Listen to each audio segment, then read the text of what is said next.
Do you find it difficult to focus on your customers and even your own employees as you're juggling numerous vendors?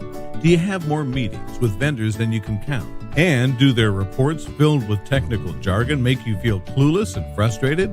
Such is the story of Nathan.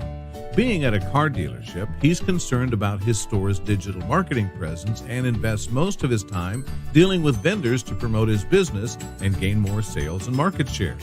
Nathan is busy handling reports and reviewing them, not knowing what is happening on the advertising front and about his true ROI.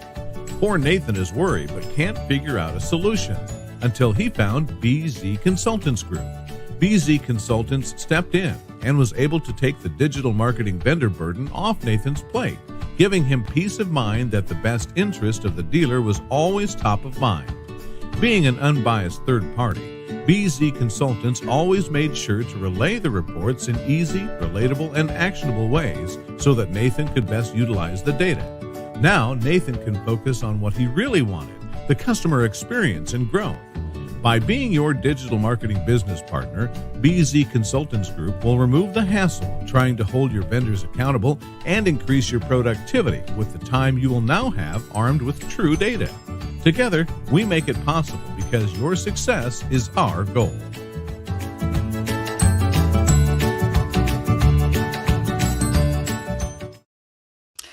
Welcome into Facts Not Feelings, Furniss Fast Lane. We have made it to Friday, which is always a fun experience, Giancarlo. Like, how crazy is it going to be today? Because we were talking beforehand, my light stopped working, my Wi-Fi decided to go out. Then there was, I can't remember the other thing that was going on. It's been a very eventful Friday this far. What about you? Yeah, I absolutely couldn't agree more. I am ready for the weekend. I welcome it. I'm prepared. I'm prepared. I'm right there with you, Brooke. I like hearing it. And I know for those that are just coming to the show right now, Peter, always good to see you, buddy. And let's shoot for the sky. Yeah, why not? You know, at this point, I feel like I'm flying, so we're good to go. We've got Larry, my good friend Larry. Good afternoon to you, friend. Good to see you. Jeff, always good to see you. Brooklyn Bridge, and we'll go with that as well. I like that one. I've definitely been called, multiple things, but that happens to be one of them. So. And on this Friday, I will probably answer to just about anything at this point, given the status of how frenzied things are right now. So yeah, we'll go with that. I like that, Jeff. We're going to dump that there. And you have we were just talking, where the one place we disagree is the Yankees and Red Sox. And you just told me you got tickets to the Yankees Red Sox game, which I'm very jealous about this, Giancarlo. Yeah, not for a few weeks, but excited now that I've moved back to the greater Boston area. Got to take full advantage and see all the teams I grew up rooting for. So yeah, couldn't pass it up. No, and not only that, Russell, good day to you. Always good to see you, friend. And with that as well, I mean, we were just also talking offline. I'm like, so if you checked any Bruins games, Celtic games, obviously I'm going to say Red Sox as well. I'm like, your city right now is like all over playoff city right now. So those tickets, however, are a little steep in price, to say the least. It's truly crazy. And, they have the apps now, the last second deals and things like that. So I'm hitting refresh every 5 seconds. It's 15 minutes to TD Garden from my front door. So, I always hold out hope. But yeah, it's hard to justify it sometimes, no matter how much you love your teams. Agreed. And that's like the bucket list is to hit every ballpark and every arena, everything I want to hit at some point. I'll do that in my life. Baseball, I'm like, I don't know, like 70% of the way there. I've not been to Fenway, but I will get there. That's like a must. You got to just the historical value of it. I probably will not be wearing my Yankees jersey there. As we talked offline, I would like to come back with all my limbs. So yeah, we'll go that way. And Joshua, go ahead. You let me know. No, I was gonna say you let me know when you're out this way. I'll figure it out. And I'd love to have you over at Fenway. Man, I am all for that. Joshua, good afternoon to you. It took me a sec. This is where my mind is, Joshua and Giancarlo. You can probably relate to this. I see GA and I was like, oh, Google Analytics. Oh no, it's good afternoon. Yeah, I was like, what's wrong with it now? Yeah. And looks like Loverboy is working for the weekend is going to be the Spotify. Yes. And Brian, I would like to know that not only did I have Mariah Carey stuck in my head yesterday, but I also had Enrique Iglesias due to your comments yesterday. I was on CBT News. The episode dropped yesterday. And so thank you for that very much, Brian, and making that song stick in my head for the next 24 hours. So I appreciate that. And I know that we have a lot of conferences going on right now, so I appreciate everyone that's tuning in right now. We've got a SotoCon, we've got Women in Automotive. I'm sure there's something else as well. Am I missing any conferences, Giancarlo, that's happen to be going at the exact same time? Those are the two big ones right now. Those are the two big ones. But a lot of our friends are at either one or both of them somehow. Yes, right. And Jeff, I'm taking that we're giving. I'm taking that they are giving because I'm working for. Okay, I see where we're going with this one. Nice. Yes, it's true. All right, so let's jump into this bad boy. It is Friday. There are conferences going on. We'll see how the engagement is here today. Might be a shorter episode here today, but let's first talk about this episode that just dropped. You've been on the list for a long time, and I'm so excited that I had the chance to interview and talk to you. And there's the amount of knowledge that was dropped, and a lot of things obviously we agree with on a lot of areas. And so I want to start with you. What was one of the takeaways from the show that just dropped? Honestly, I would probably have to lean into our favorite term that neither of us can pronounce with great accuracy consistently, and that would be vendor agnosticism. Nailed it. Nice. I'm impressed. Yeah, I mean, that continues to be the centerpiece of a lot of the conversations I've been having with, be it internally with some of our general managers, with our leadership, or even with our external partners in, across the industry. It's being able to establish and grow those relationships that you can really count on and believe what they're saying, because they're not incentivized to do anything but further your business. So that really has been, the hallmark takeaway is the focus on vendor agnosticism. Man, I don't know how you said that not only once, but you said that twice, and I'm very impressed right now. It's a Friday, and you said that twice. I'm doing what I can, trying to end strong this week. I like it, and that is, I mean, also, as those that don't know me, my company, we are product agnostic, and that is something that I hold so dear, because I'm not insensitive, as you said, to use your terminology there, is to say, oh, you should go with this person, or you should go with this person, or, while the metrics look really bad, I'm getting a kickback from them, so therefore you should stay with them. Like, that is something that drives me bonkers. And if you're on the agency side, having that flat fee, being able to actually be able to read and decipher what that bill is really, really crucial to know, is this a partner? I was just I've been working with a client, a lot of clients lately, over a lot of things are going on right now, and trying to say, okay, if this person will work with us, great. It's up to you all what you want to decide. But if they're going to continue to just badger you and to belittle you and tell you, oh, their product's the end all be all, maybe start looking somewhere else, because that is not, I wouldn't want to work with someone like that just thinks that they're always right. They're never wrong. And I'm seeing a lot of that. And we mentioned on the show how many incredible companies are out there, how many incredible agencies out there that are true partners. And I want to make sure that we see the flip side of that, because there are, and you and I happen to know quite a few of those people that are just, man, if I had a dealership, I would automatically go with them, just because they have your best interest at heart. They really are trying to do their best to do the best for you and to protect the client, which is you. So that is something that, like I said, it's when you have those good companies out there, do not let them go. They're very, very precious. Absolutely. And I think, even to take like a step back beyond that, obviously, you and I have a vantage point outside of automotive, and it's not just unique to you and I. A lot of people in our shoes do have that, and we see the speed at which the technology is advancing, within the digital marketing space. But you and I also know that all of these ad dollars, all of these, digital placements, anything that you're doing is going to one of nothing more than a handful of tech companies, right?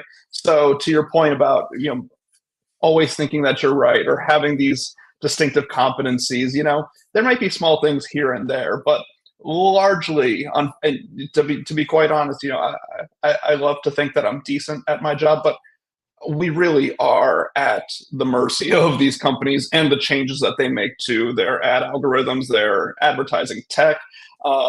And so you're right. I mean, no one's always going to be getting it right now, because what's right is changing far too often and far too quickly. It is. And before we get to the more serious part of this, Brian, I'm kind of surprised it took you this long to say go Dodgers, like you did. And a quick story on how I became a Yankees fan. My mom was a Yankees fan, and how she became a Yankees fan back in the day. It was the Dodgers and the Yankees.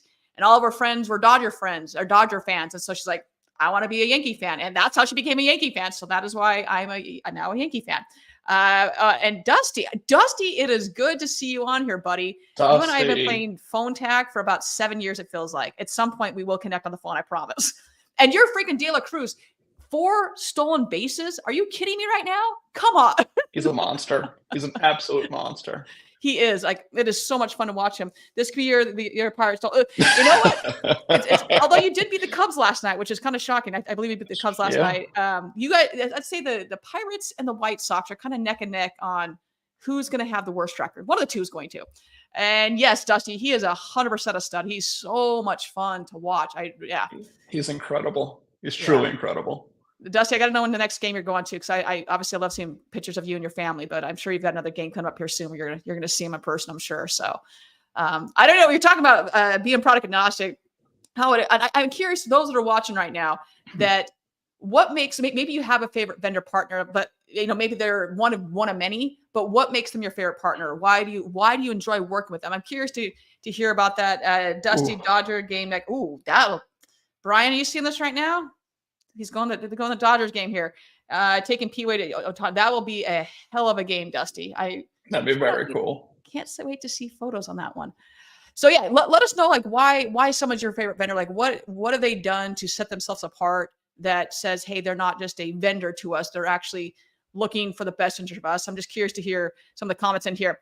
With that, one of the things that and I'm going to have you talk on this a little bit, was actually when you sent over what you want to talk about, I took it a different way. You're like, no. We're going to take it the other way. And it was about adoption speed. So I'm just going to tee that up for you and have at it. Yeah. So that was about a 5-part question. So I'm going to try and reverse engineer it a little bit. In terms of, actual vendors, yes. I mean, you and I could list taken a sizable list of companies and leaders in our space that we like to work with and who actually, really do promote the dealers that they work on the behalf of, so this is just a small sample size, but for us, like we talked about in the episode, it's a lot about that agnosticism, and it's about reducing that fiduciary friction. What's stopping them from giving me the news? I don't care if it's good or if it's bad. I need an accurate read of the news. And so it's for us, it's we are close partners with Orbi. They're our CDP of choice. On the SEO side, Reunion Marketing has done an incredible job of building a SEO specific, readout of what is occurring in our markets for our stores, while continuing to build upon the SEO market share that we have at any given point. And then, of course, with data being at the centerpiece of my job specifically, as a director of marketing tech, we do partner with S&P Global to get that data that is record-based, right? Because that way we're not relying on information coming from a vendor who's, naturally going to have reporting that skews towards their business and what they've done for us. Some to varying degrees of that biases, but having that record-based data is something that helps us to ensure that we're fairly confident when we're having these discussions internally, as we look to continue to make decisions. There's a lot to unpack there. Everything from ad agency to how you're going about doing things to being able to be SEO specific. And I actually was talking to Chad Graves a couple weeks ago about their KeyLift tool, and I was like, man, there's another group there that does. I mean, that are very invested in the dealership, which is I always love seeing that. It's such a great thing. And I'm dealing with our good friend Dan Moore and his team at Dealer World and Dealer Funnel, and just how watching them interact with the consumer and with different agencies and different, we're all in this together. And it's not just him. There's so many good companies out there. We got DMSC around the corner. Obviously, PCG is another one that does a great job with that as well. There's way too many to list, but going through and saying, okay, we're okay and we're securing ourselves enough to know we can go work with them and it's gonna be okay. It very, very frustrating when you're dealing with other companies that are like, nope, you can't have your information. You can't do this. We're not going to work with them. We won't allow this, that. I'm just like, but aren't we both supposed to be serving the client? Last I checked, like, That's what I thought. But maybe Exactly. No, it really has been a large change in the landscape because you're right. Historically, it's, everyone has their silo, their walled garden, and they kind of want to keep it in and they want to just have that one-on-one engagement with the dealer to tell them their story, to justify that business, to keep that relationship and candidly that revenue recurring between the two businesses. But we're dealing in a data ecosystem where, we have that visibility across properties and across mediums. And candidly, you need to have that understanding because at the end of the day, it's not even, about the dealer in my book. It's about the customer who's in market to purchase. And what is that? How are we actively engaging with them through that process? And we need to be able to understand that regardless of what it looks like. Because that's where the true impact is. Yes, it's great to take care of your dealers and put their needs at the forefront. But as speaking as the dealer, for us, it's about making sure that we have that messaging in front of those customers and understanding what that looks like on a case by case basis. I was talking to a friend recently. And he goes, well, and their company was very customer centric, which I love. And he was just saying, you know what, to have the ability to be able to approach the dealer and like, hey, I know this sucks. This is something you got to do though. Or on the other hand, while you may be hearing X, Y, and Z, you don't really need to do that. Like having those candid conversations where, yes, you can call the baby ugly and you definitely need that, but also be like, hey, this is something you got to do, whether it's from a legal standpoint or it's the end of the year. You really do need to be increasing your budget here. I know you don't want to do that, but let's, in January, we can back it off. But having those candid conversations, which you can reach out to them and trust them and know that they're not just going to be pulling one over on you. They really do have your best interest in mind. And whether that's from the, the product agnostic portion of it, and even from the adoption speed as well, as you can see that, hey, with all the changes that are going on between AI and Google Analytics and Google this and Bing and everything between, there's all these changes in Facebook to know, okay, is this something I need to do now, or am I going to miss the boat later on? And having the ability to work and talk and communicate with that partner to say, is this something I need to do really now? I remember when I was in the dealership, the ad agency we had on hand, they would be perfectly blunt with me, like, yeah, you don't need to increase this month. Or, Brooke, it's probably better you did. And it's always just nice to have that second set of eyes on things. You'd be like, okay, do I really need to do this? Do I not need to do this? And knowing that when it comes time for them to increase something, you can trust that it's for the right reasons. 1,000%. And to take it just one step further, it's no secret that this is a fairly unique auto market right now. We still have high rates. We're seeing these annual reports come from the third parties about, we do have in the Chicago market, for example, a shrinking buyer base, depending on make, anywhere between 20 and 65% compared to what it has been in previous years. So you want to be able to rely on the fact that you're going to be able to have those conversations of, hey, it's not even, let's not grow your budget. Let's pull back a little bit because the buyer base, is either here or it's not here. Exactly to your point, ensuring that, that dialogue is centered around the state of the market and the customer base, and not just, keeping things as they are, just to cash another check, I suppose. Amen.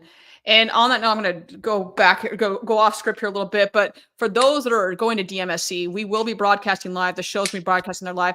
More details to come later. We're working on the times and dates and all that. But I do want to know, if you are going to DMSC, we are going to be broadcasting from the Dealer Funnel and Dealer World booth. So it should be lots of fun. There's obviously not going to be like it was with NADA, where it's a little crazy, 30 interviews. It's going to be much more spread out, a lot fewer interviews, but I do want to make sure everyone that's aware of that. We will be out there. I think we get him. Are you going, Giancarlo? TBD. Currently okay. TBD. Yeah, as you know, a lot of moving pieces, literally recently for me. So hoping to make my way down to Austin, because it's a great event and I've gone a number of times. So would love to be there. You're usually a regular there. So wasn't sure if we hadn't had that discussion. And I will say, like, as we talk about the ever changing landscape, I am pleading with anybody right now that can answer this question for me. I have reached out to our wonderful esteemed guest here, and Giancarlo. I've reached out to Sarah Cecilio. I could list like 30 people I've reached out to. No one can figure this out. For the love of God, can someone tell me with the new Facebook, it's Meta Suite or something like that. And there is Meta no Business way, Suite, yeah. Meta Business Suite. Now, normally when you try to go and say, I'm going to grant a partner access, that's pretty easy. You might run into, oh, it didn't go through. You got to do it a couple times. You go into Business Manager. With this new Meta Suite, you can't do that. If you go in there, if I try to request it, it grays it out. If I try to trick the system and do it, it just will not allow me. It comes up and says you got to use Business Suite, Meta Business Suite. If I'm in Meta Business Suite, there's no way other than to grant me access to the stupid page. There's no way I can find. And I've been working with this. We're going on like, I think 2-3 months now. So if anybody knows how to do it, please let me know. Let me know. I was told by you that I broke Facebook. That was the response I got. So that's where we're at right now.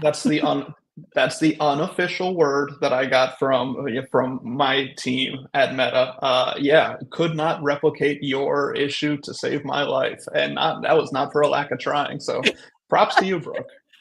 And that's possible. But I will say that it was finally Sarah goes, oh my gosh, we're seeing the same thing now. Like she didn't see it, and I was like, man, I feel like I'm taking crazy pills right now. And then finally she goes, oh, we're seeing the same thing on our new accounts now. I go, finally. And Dan and I were going back and forth, and he's like, well, I go, I can't see it. He's like, what is going on? Going up. Sorry. Apparently I got red shiny object here. Being able to see things from 3 sides of the coin, tech, front of fixed ops, vendor, and makes my brain hurt trying to decide which vendor is best. Simple products, service, or agile. They can be limited. Complex solutions are just that complex. Not sure there are 95% perfect. And Josh, I will say to that is something that's also why I have a job. So thankfully for that, is certain companies will make the reporting so complex and so difficult to prove their own existence. It's like, no. Do we sell more cars? Do we have more people in the storage lane? The cost of RO go up. Like, it's really quite simple at the end of the day. Do we move more metal? Like, do we have more people in the service drive? So yeah. So anyways, back to the Facebook thing. If anyone can figure this out, please let me know. I am at my wit's end on this, and dealerships now just can't. And it's not like 1 or 2. This is like multiple dealerships are having this issue. So if anybody knows how to fix that, be greatly appreciated. Back to our regular scheduled program here. All right, what else do we have as a takeaway here? We'll round it out with one more. To be honest, I really liked what we were talking about in terms of the vehicle technology and where that onus, lies. Is it on the purchaser to understand all the implications of what data is being shared back to either the OEMs or that's being sold off to insurance companies, or we're actually seeing, I'm sure you've seen in the last week or so, that some of these manufacturers have actually put out statements that they're going to stop collecting certain parts of, certain data components, or not sell certain data components, or that, some data pieces are going to archive after 30, 60, 90 days, a rolling period. But the point is that the more advanced these vehicles get, it becomes more like you're driving a computer than you are, a beautiful piece of machinery, right? And so that changes the dynamic, from a consumer perspective. It's yet another variable that a consumer needs to think about as they're going through the purchase and post-purchase behaviors, as if consumers needed yet another thing to think about right now, when they're making their second largest personal investment, which is their vehicle. Yeah. And that is one that Andre Amico, if you don't follow Andre Amico, go follow him. He's the founder, CEO of Privacy for Cars, incredible product and service of that as well. And being able to, he took a screenshot, I think it was yesterday, of he gets into a rental car and there are 25 phones connected to it. Now, where he was, it is mandated. It's mandated by law that you have to delete the information. The rental company has to, and they're not doing it. Over 4 to 5 cars were resold with your personal information on it. I mean, this is such a growing problem that state by state, you're seeing more and more states latch onto these laws to say, hey, you got to delete it. You got to delete it. And yet we're just seeing, there's so much out there on this, and I could speak on this for about 7 years. This is something I get a little passionate about because you and I travel. I used to travel. I was gone about 3.5 weeks out of the month, and so I lived out of rental cars, and immediately I would delete everything because that just. If you haven't seen Andre's and I's episode, it was like one of the first 10 I did, and we re-aired it probably about a year ago. But he has this, at the time, I think she was like 10 years old, hack in to see, and she could see all the text messages from obviously her father and her mother back and forth about dinner. And this is a 10-year-old, so it's not like it's that difficult to do. And that is your information. And knowing where does the legal responsibility lie? Is it on the dealership? Is it on the OEM? Is it on the consumer? And if it's leased, well, it's actually leased most likely for the OEM through their financial services. That's a whole other thing. So there's just a lot of moving parts of it. And the COIA on this one, make sure you're deleting your information because it really is. When the report came out, I want to say it was like 6 months ago, of the worst cars to the best cars that protect your data. I was shocked to see that the vehicle, the brand that I drive, collects sexual data on me. I was like, are you kidding me right now? I go, but like, the bigger question is, how do you distinguish between a pothole and something else going on? That's what I would like to know. Just saying. That's a new one. That's a new one. Yeah, that's a new one. Okay. Yeah. The Nissan, Tesla was the worst. And then Nissan was number 2. And then mine was like 3 or 4. I was like, man, that's for me personally going to very much determine whether when my lease is up here in January, do I stay with that vehicle or not? Because I finally plugged my phone in, but I've been like refused to plug my phone in because I know how much information. I've seen people's rates jump, their insurance rates jump. Oh, yeah. And they're like, I didn't do anything. Well, you plugged your phone in. That's what you did. So no, that's exactly right. And then to bring it to the tier 3 level, if that exact scenario happens to you, you're not going to, go up to Detroit or, Korea or wherever the headquarters are. You're going to go to your dealership and curse them out for this happening, right? Even though we as a dealer had nothing to do about it, we are the face of that OEM. We represent them at the local level. And so, it then exactly jumpstarts that conversation of, where do our responsibilities start and stop for the education there? And unfortunately, as we're talking about, ad tech and everything else that plays into it in terms of the speed of change, the second you have it down, it's going to be a completely different conversation, right? So it's a very unique modern issue that I think we're jointly trying to tackle as an industry. Yeah, somehow the pioneers didn't have this issue, coming across, Lewis and Clark, they didn't have to really deal with this. Now, they were just like, hey, they had it so easy. Get dysentery, they had it so easy. Yeah, exactly. Exactly. All right, Giancarlo, we're going to wrap this bad boy up. I know that a lot of people are abroad, not abroad, but they're traveling. It sounds like Russell, you said a SotoCon ended yesterday. I believe Women Auto is still going on right now. And to be quite honest, I think both of our brains are fried at this point. So you're just coming off the move, and I'm looking down the pike of me doing it myself. So yeah, for those who don't know, we're literally packing all this up as soon as this show ends. So it gives me a little bit more jump. It gives me like 20 more minutes to get a jump on this stuff. So. And hey, every minute is valuable in a move, and you and I know that equally. So I'm giving you my all my best luck and thoughts this weekend are with you. Thank you so much. All right, everyone, you know the drill at this point is find a way to serve today. Find a way just to be the joy in someone's life today. Whether it's opening a car door, whether that is a kind smile, just do something to better someone's life, just a little bit better day. And with that, everyone, we will see everybody next week.